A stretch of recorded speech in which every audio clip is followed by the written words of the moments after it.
लेकिन 15 मिनट पहले ही मिलेंगे, जैसे कि आज हो रहा है। तो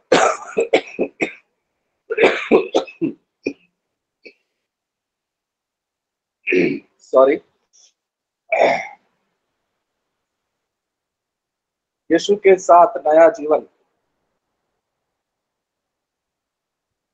कैसे जिया जाता है? नया जीवन में यीशु के साथ जो जीते हैं, शुरू करते हैं, तो क्या हमें लाभ मिलेगा? हमारा खाना पीना, रहना, कपड़ों का क्या व्यवस्था होगा? जैसे संसार वाले के साथ मिले हुए थे तो संसार के रीति रिवाज के साथ चलते थे, हम पैसा कमाने के पीछे भागते थे। अब क्या करना होगा? समझते थे कि पैसा है, सब कुछ है, तो पैसा नहीं होगा तो क्या खाएंगे, कैसे रहेंगे? यीशु के साथ यीशु के साथ चलेंगे तो यीशु खिलाएगा हमें। यीशु वो सब देगा जो हमें चाहिए। यीशु हमारे सारे जरूरतों को पूरा करेगा।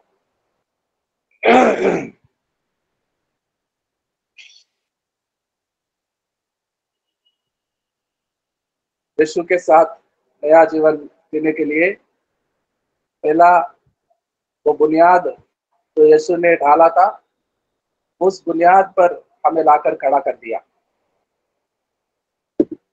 जो हमने सीखा पहले कोरिन्थियों की 3:11 में, अब नींव बुनियाद डाल दिया गया हमारे लिए, हमारे नया जीवन के लिए। हमारे नया जीवन के लिए बुनियाद यीशु का, यीशु ही खुद बुनियाद है और यीशु ने ही स्थापित किया है और हमें यहाँ लाकर खड़ा कर दिया है। हम उस बुनियाद पर है जो यीशु ने हमारे लिए डाल के रखा है। हमारा नया जीवन यीशु के डाला हुआ नींव पर खड़ा है, संसार में नहीं। संसार के लिए हम मर चुके हैं। संसार के दुनिया के कामों के लिए, दुष्कर्मों के लिए हम मर चुके हैं। हम फिर से जीवित हो गए हैं यीशु के साथ जीने के लिए। यीशु के वो चट्टान वाले बुनियाद पर हमें लाकर यीशु ने खड़ा कर दिया है। और ये जीवन जीने के लिए हमें चाहिए परमेश्वर के वचन को मानना। Holi Bible is the word of God. Holi Bible is the word from God. परमेश्वर की ओर से दिया गया ये वचन परमेश्वर का है और इन वचनों में परमेश्वर हमें मिलता है। इन वचनों से परमेश्वर हमसे बातें करता है, हमें सिखाता है। इन वचनों के साथ परमेश्वर हमारे सारे जरूरतों को पूरा ही करता है। ये मानना सबसे बड़ी जरूरत है। सबसे पहला, हमारे जीवन की बुनियाद यीशु मसीह के डाला हुआ नींव पर खड़ा है और वो कहाँ से जाना हमने? होली बाइबल में से ही जाना हमने। होली बाइबल में से एक किताब, पहला कोरिन्थियों की पत्री बाइबल का ही है और उसका 3:11 परमेश्वर की होली बाइबल में से ही हमें मिला है बुनियाद। और अब परमेश्वर की वचन को बहुत ही महत्वपूर्ण देना है। परमेश्वर की वचन को मानना है और पढ़ना जरूरी है। हर रोज जीते हैं, हर रोज, तो हर रोज परमेश्वर की वचन को खाना भी होगा। बगैर खाने से कैसे जीवित रहेंगे हम? तो आत्मिक जीवन में यीशु के साथ जीने के लिए हमें रोटी, परमेश्वर की वचन खाना ही होगा। हर रोज थोड़ा थोड़ा वचनों को पढ़ना होगा। पढ़ने से पहले प्रार्थना के साथ पढ़ना है। प्रार्थना करो, बाइबल खोलो, पढ़ो, मनन करो, यानी कि दूसरी बार चुपचाप आंखों को पढ़ने दीजिए, मन को पढ़ने दीजिए, दूसरी बार पूरा मनन के साथ, ध्यान के साथ पढ़ो और फिर से प्रार्थना करो। Thank you Jesus, thank you God, धन्यवाद ये वचन जो तूने दिया, ये वचनों से तूने बात किया, मुझे संभालने के लिए, मेरे जरूरतों को पूरा करने के लिए भरोसा विश्वास दिया। धन्यवाद। यीशु के नाम पर प्रार्थना करो और आप बाइबल बंद करो। खोलने से पहले प्रार्थना करो कि हमारे आंखें खुल जाए परमेश्वर के वचनों से। हमें भजन संहिता 119 उसका 18 पद, भजन संहिता 119 और उसका 18, 119 का 18 पद पढ़ रहे हैं? कोई पढ़े? यस यस, 119 का 119 18 का ना 18। ब्रदर, मेरी आंखें खोल दे कि मैं तेरी व्यवस्था की अद्भुत बातें देख सकूं। ये आमीन। प्रार्थना करना है। Before we go to read the Bible, प्रार्थना के साथ जाना। प्रार्थना के साथ, परमेश्वर मैं अभी तेरे वचनों को पढ़ने जा रहा हूँ, मेरे आंखें खोल दे, मैं अद्भुत बातों को देख सकूं, मेरे आंखें खोल दे। परमेश्वर प्रार्थना सुनने वाला है, सुनता है। और ये कहकर हम बाइबल पढ़ने जा रहे हैं तो परमेश्वर जरूर हमारे आंखों को खोलेगा, हमारे कानों को खोलेगा, ताकि हम उसके आवाज को, उसकी मीठी मधुर स्वर को सुन सके वचनों में से। अब बाइबल पढ़ना शुरू करो। बाइबल का पठन करना यीशु के साथ जो नया जीवन जीने के लिए आए हैं, हमारे लिए बहुत ही लाभदायक होगा। हमारा सब कुछ इसी वचनों में से, इन्हीं वचनों में से हमें मिलेगा। ये मानना हमेशा ध्यान में रखना जरूरी है। और दूसरी बात, प्रार्थना के साथ वचन को पढ़ेंगे, पढ़ने के बाद मनन करेंगे, फिर प्रार्थना करेंगे धन्यवाद के साथ, फिर बाइबल को बंद करेंगे। और पढ़ते समय दूसरा पॉइंट है, जहां पढ़ते हैं, जिन वचनों को पढ़ते हैं, उन वचनों के ओर ध्यान दो, ध्यान दो, ध्यान के साथ परमेश्वर के वचन को पूरा भरोसा करते हैं। परमेश्वर का वचन है, ये खुदा का वचन। इन वचनों में खुदा मिलता है, हमें खुदा की पहचान होती है। हमें खुदा हमारे लिए जानता है, मेरा सिचुएशन को जानता है। हर भाई बहन जहां से भी आप आए हैं, आपको बहुत अच्छी तरह जानता है परमेश्वर खुदा। आप क्या करते हैं, आप क्या समस्या है आपके पास काम है कि नहीं, और कैसा काम परमेश्वर आपको देना चाहता है, किस रीति से संभालना चाहता है। He knows everything. He knows you better than you. He knows, परमेश्वर हमें हमसे बेहतर जानता है और वो हमें सुधारना चाहता है, हमें सिखाना चाहता है, हमें नया जीवन में, नया सिरे से जो शुरू किए हैं हमने, संसार से हटकर, अलग होकर यीशु के साथ जीने के लिए, वो एक्सेप्ट किया है। वो मान लिया है कि हम उसके संतान हैं और हर कदम कदम पर वो हमारा सहायता मदद करने के लिए वो तैयार खड़ा है। और तीसरी बात होता है, हर रोज एक वचन को, हर रोज एक वचन को मेमोराइज करो। किसी ना किसी वचन को मेमोराइज करो। नीति वचन अध्याय 7 2 और 3 पदों को पढ़ेंगे। नीति वचन, प्रोवर्ब्स chapter 7 verses 2 and 3. मेरी आज्ञाओं को मान, इससे तो जीवित रहेगा, और मेरी शिक्षा को अपनी आंख की पुतली जान। आमीन। परमेश्वर की आज्ञा, परमेश्वर की वचन को मानेंगे तो हमें बहुत ही लाभ है। हम जिएंगे, हम जिएंगे। नया जीवन में यीशु के साथ जीने के लिए आए हैं। पुराना जीवन खत्म हो गया है, संसार रीति से हम मर चुके हैं। अब संसार के समान वो दुष्कर्मों को नहीं करेंगे हम। अब वही करेंगे जो यीशु हमें कहता है, सिखाता है, अनुमति देता है। और बहुत ही जरूरी होता है कि परमेश्वर की वचनों को मान के चले, मनन करते हुए चले, और रोज एक वचन को मेमोराइज करो, सीखो, तो हम जिएंगे। परमेश्वर की वचन उस शक्तिशाली खाने की समान है, खाना है, रोटी के समान,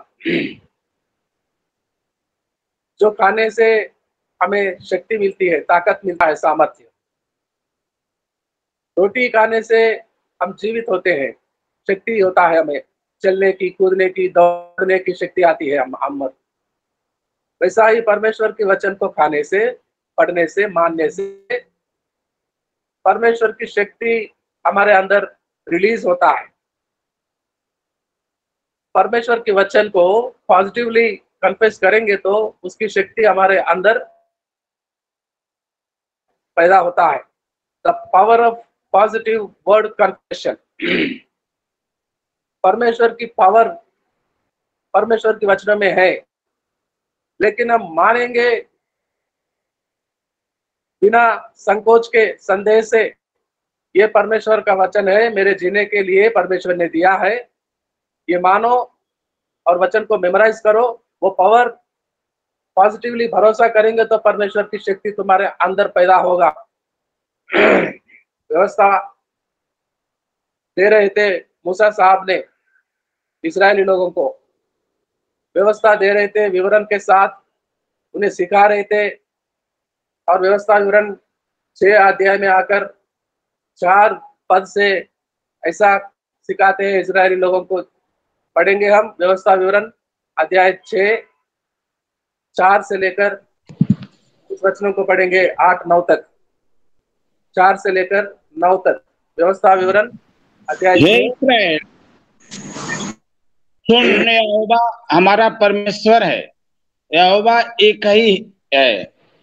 तू अपने परमेश्वर यहोवा से अपने सारे मन और सारे जीव और सारी शक्ति के साथ प्रेम रखना, और ये आज्ञाएं जो मैं आज तुझको सुनाता हूं वे तेरे मन में बनी रहे, और तू इन्हें अपने बाल बच्चों को समझाकर सिखाया करना, और घर में बैठे, मार्ग में चलते, लेटते, उठते इनकी चर्चा किया करना, और इन्हें अपने हाथ पर चिन्ह के रूप में बांधना, और तेरी आंखों के बीच टीके का काम दे।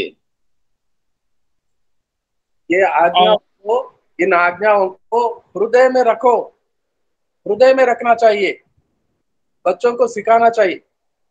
चलते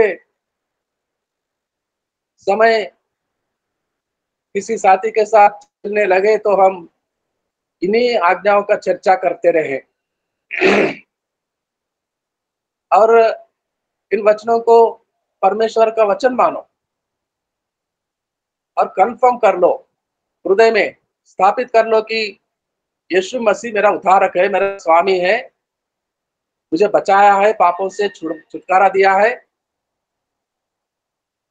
ये हमेशा ध्यान में रखना चाहिए और उसके वचनों को मानना चाहिए कि परमेश्वर का वचन है मेरे जीवन के लिए, मुझे शक्ति देने के लिए। और उसको एक पद को हर रोज मेमोराइज करते रहो, सीखो, मेमोराइज करने का अभ्यास करो। जैसे कि पहले कोरिन्थियों की पत्रिका 3:11 हमारा बुनियाद है, हम 2 दिन से सीखते आए हैं, कोई बोल सकेंगे? याद आ गया है? परमेश्वर के वचन को बोलेंगे 3:11 पहले कोरिन्थियों का। क्योंकि उस नींव को छोड़ जो पड़ी है और वो यीशु मसीह है, कोई दूसरी नींव नहीं डाल सकता। यस, आप वो नींव पर खड़े हो गए हैं। वैसा ही इसी तरह हर रोज वचन को पढ़ते रहे, प्रार्थना के साथ मनन करते रहे, मानते रहे। ये परमेश्वर का वचन, परमेश्वर यही हमें मिलता है वचनों में, हमें शक्ति, बल, सामर्थ्य देता है। और वचन को मेमोराइज करते रहेंगे, हर रोज एक वचन याद डालनी चाहिए। जीने के लिए, जीने के लिए खाना, रोटी खाना जरूरी है। जीने के लिए वचन को पढ़ना आत्मीय जीवन के लिए बहुत ही जरूरी है। और वचन को मनन करना, सीखना बहुत जरूरी है। और ऐसे करते करते हमारे जीवन में परिवर्तन आ जाता है। हमारा परिवर्तन के साथ नया जीवन शुरू होता है, बिगिनिंग होता है, न्यू लाइफ विद कन्वर्शन।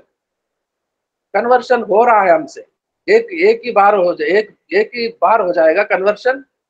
हाँ, यीशु मसीह को उद्धारकर्ता मानते हैं तो कन्वर्शन शुरू हो गया है, मन फिराना शुरू हो गया, मन फिराना शुरू हो गया है, पूरा नहीं हुआ। जकयास के घर में यीशु मसीह गया था तो क्या किया जकयास ने? हम सब जानते हैं, लूका 19 में पढ़ते हैं हम 1 से 10 तक। वो सारा जो अन्याय से इकट्ठा किया था संपत्ति को, आधा भाग को गरीबों में बांट दिया। ठीक है, जिनसे 1 लिया था उनको 4 गुना दे रहा है। ठीक है, बड़ी अच्छी बात। और यीशु वहां से निकलकर उनके चेलों को लेकर किसी और शहर में गया होगा। यीशु तो जाना ही था गांव गांव, नगर नगर, शहर शहर। अब जकया यीशु को विदा करके घर में आया और अपने बच्चों से, नौकरों से बोल रहा है, तो सारे लोगों को, गरीबों को लेके आओ, जो हमारा संपत्ति लेके गए आधा भाग फिर से छीन लेंगे। जिनको 4-4 रुपया दिए थे हम, उन सबको लेके आओ, वो 4 रुपया वापस छीन लेंगे। परिवर्तन हुआ, जीवन में बदलाव आया। और फिर से वही चुंगी लेने के काम, वो काम चुंगी बिल कलेक्टरों को फिर से बुलाकर उनको बोलता है, जाके अपने अपने एरिया में बिल चुंगी वसूली कर लेके आओ।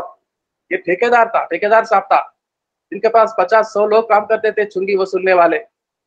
उन सबको निकाल दिया था यीशु जब उनके घर में था। अब ये काम हम नहीं करेंगे भाई, जाओ आप अभी और काम ढूंढो, खेत में जाओ, मजदूरी करो, लेकिन ये गलत काम अभी नहीं करेंगे हम। सबको निकाल दिया था, अब वापस बुला रहा है ठेकेदार साहब। और वो सब आके, ठीक है साहब, काम में जाएंगे, चुंगी वसूलेंगे। क्या परिवर्तन आया है? आया है परिवर्तन, चेंज आ गया है लाइफ में। उस स्त्री से कहा था, कोई कुछ नहीं किया बहन, बेटी, नहीं, कोई पत्थर नहीं मारा, मैं भी नहीं मारूंगा। बेटी, अब तू जाकर वो पाप मत करो, वो गंदा काम मत करो बेटी, जाओ। जीने के लिए वही काम एक ही बचा है दुनिया में, मत करो वो काम। वो चली गई। यीशु नहीं होते उस समय, यीशु के सामने उस बहन को नहीं लाते तो लोग उसको पत्थर मार मार के अंत कर देते थे, मार डालते थे। यीशु ने बचाया। मर जाती वो, लेकिन मर नहीं गई, यीशु ने बचाया। और वो जाके वही काम करने लगेगी। तो क्या परिवर्तन आया है उस महिला में?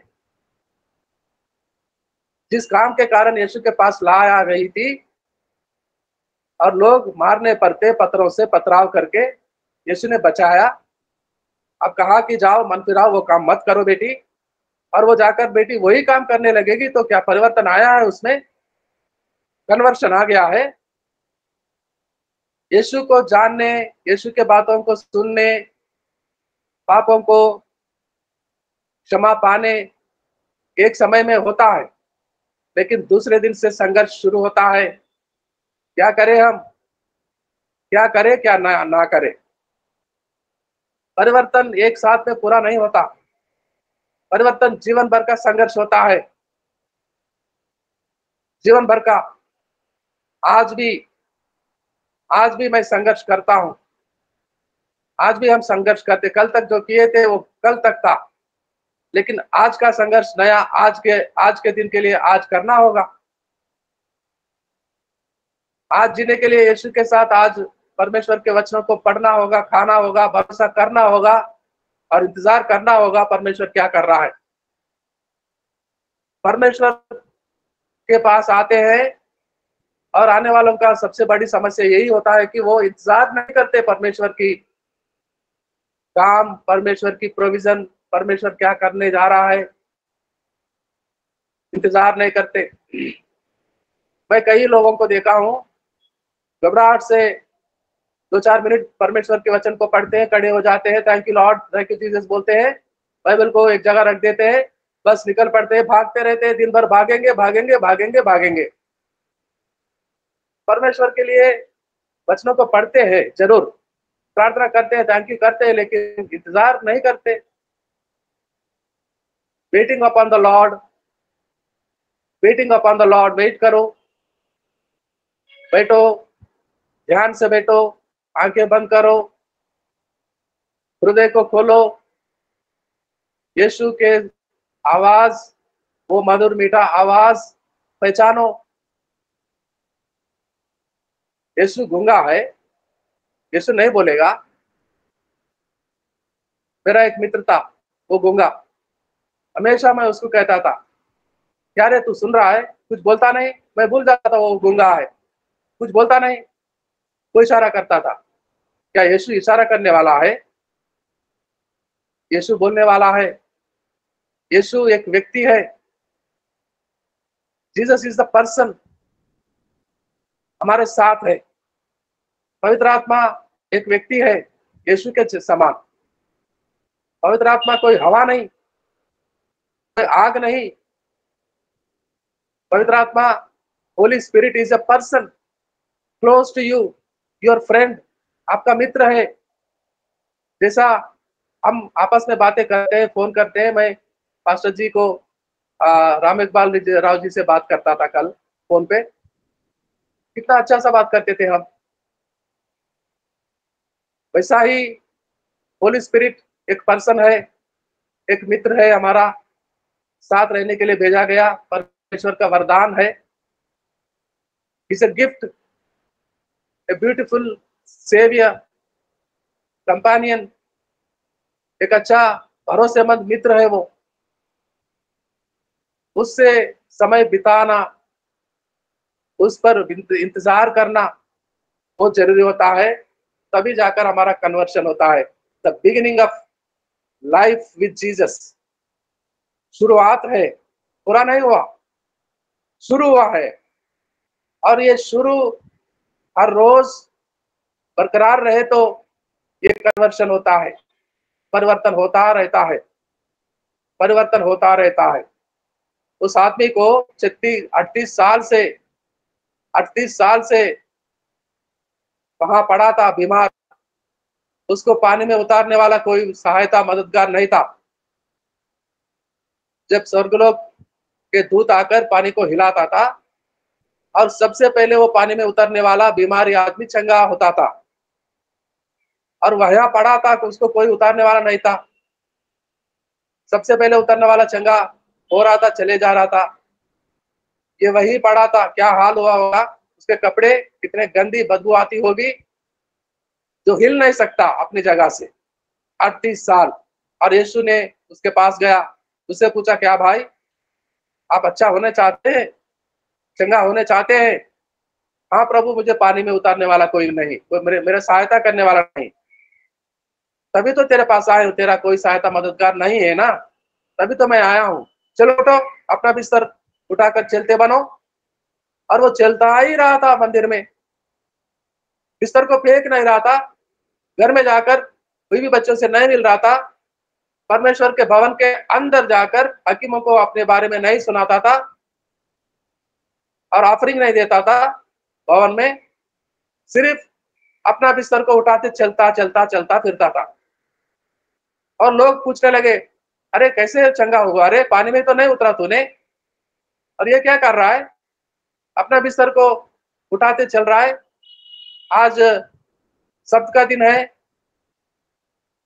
शनिवार के दिन सब्त का दिन मानते थे वो लोग, कोई काम नहीं करते थे, बिस्तर भी उठाना गुनाह होता था व्यवस्था के द्वारा, और ये आदमी बिस्तर को उठाते चल रहा था।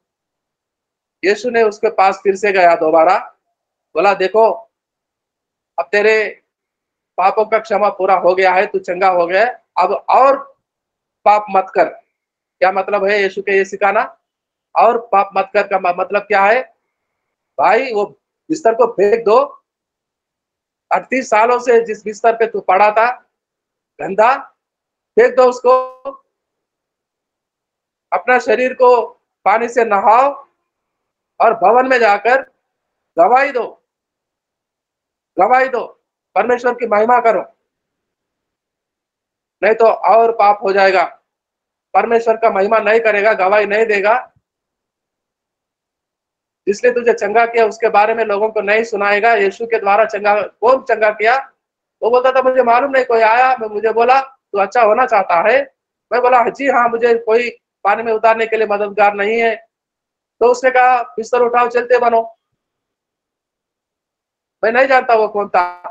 अब दूसरे बार आकर बोलता है तू और पाप मत कर, तब उसको मालूम पड़ा कि यही मुझे चंगा करने वाला। अब बिस्तर को फेंक देता है और बिस्तर को उठाते चलेगा, परिवर्तन नहीं करेगा, अपने जीवन को बदलेगा नहीं, वही बिस्तर लेके चलता बनेगा। हर दिन वो बिस्तर को फेंक देगा, अपने आप को शुद्ध करेगा और यीशु को प्रचार करते जाएगा, भवन में परमेश्वर का महिमा करेगा, ऑफरिंग देगा वहां जाकर और नया जीवन जिएगा। अगर वही पुराना बिस्तर उठाते हुए चलता रहेगा दिन जीवन भर, तो क्या परिवर्तन होगा उसके जीवन में? नहीं। हमारे 38 सालों का यीशु हमारे पास आके हमें चंगा देने से पहले वाली वो जीवन के गंदी बिस्तर को फेंक देना है, हमें अपने आप को शुद्ध करना है, पानी से धोना है, बपतिस्मा लेना है। हमारे जीवन को जो पुराना जीवन गंदगी से भरा हुआ, दुष्कर्मों से, वो जीवन के लिए हम मर चुके हैं, पानी में गाड़ दिया गया है हमारा पुराना जीवन। अब हम नए सिरे से नए जीवन को जीने के लिए उस बुनियाद पर आके खड़े हैं जो हमारे लिए डाला गया है। वो बुनियाद किस लिए डाला है?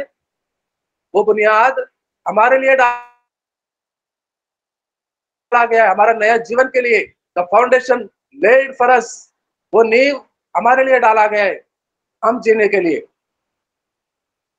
हम जीने के लिए इस आखिरी सदी, आखिरी पीढ़ी होगी परमेश्वर की, उस दिन का जो हमारा मसीह आने का, निकलने का समय निकट होगा, तो आज के तारीख में हमारे लिए ही ये नींव डाला गया है और इसमें हमें जीने के लिए हर रोज परमेश्वर की प्रार्थना के द्वारा वचन को पढ़ना जरूरी है, ध्यान में लेना जरूरी है, हर रोज खाना रोटी के साथ पानी प्रार्थना करना जरूरी है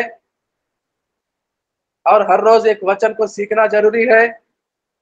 और ये ऐसे करते करते हमारा आदत हो जाता है, हमारे जीवन में परिवर्तन का काम शुरू होता है, बिगिन हो गया है हमारा नया जीवन यीशु के साथ।